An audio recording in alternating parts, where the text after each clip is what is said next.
How to make a bumper.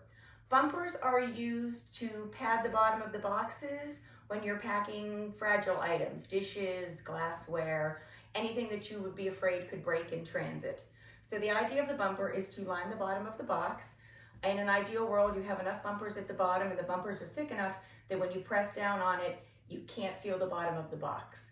I'm going to use 3 sheets of paper to make this bumper. It's going to be a little bit noisy, but what I'm going to do is I'm going to take the first 2 sheets and I'm going to start at the corner and I'm going to roll and crumple at the same time to create a log.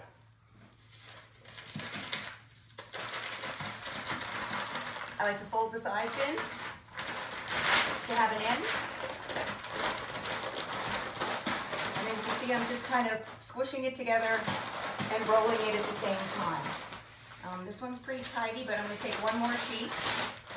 Just kind of smooth out the edges. Sometimes they're a little bit rougher. Finish it up to the end. When I'm done, I'm going to take the bumper. See, there's one in there I already made. I'm going to put it inside the box and press them together and keep working. A box like this, you'll probably use about 7 bumpers on the bottom to finish a box like this. And that's how you make a bumper.